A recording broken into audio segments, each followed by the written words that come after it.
If you often get angry in your intimate relationship, it's not necessarily because you have a bad temper. It's because your needs are going unseen. Psychology tells us that most anger is actually a defense mechanism. When things don't go the way you hoped and you feel powerless to change them, you look for someone to share the burden of self-blame with. Here's a simple example. Imagine your child stays out late after school, hanging out with friends. When they finally come home, it's really late.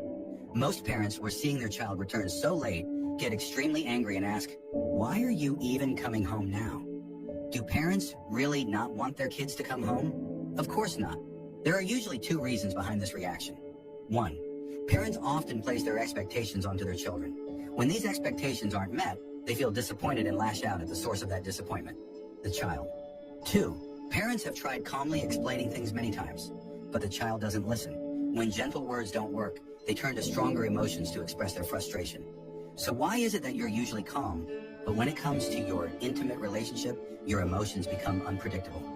Just like with parents, when it comes to your partner, the person closest to you, you naturally project your expectations onto them. You want their actions to validate your hopes.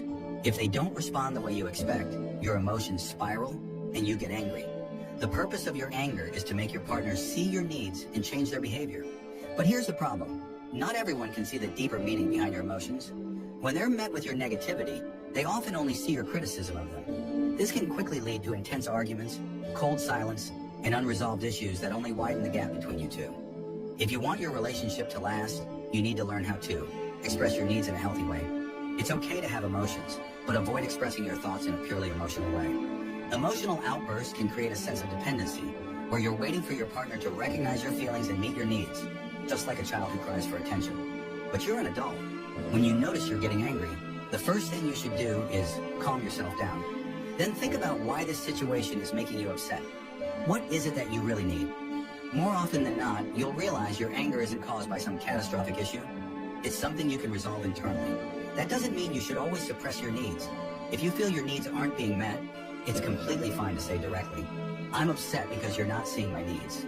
However, you also need to understand that just because you express a need, it doesn't mean your partner has to change. They have the right to choose whether or not to adjust their behavior. And if they choose not to change, it doesn't automatically mean they don't love you. Even in seemingly perfect marriages, it's not that both people don't have tempers. It's that they've learned to handle their emotions in a mature way. Follow me for daily psychology insights.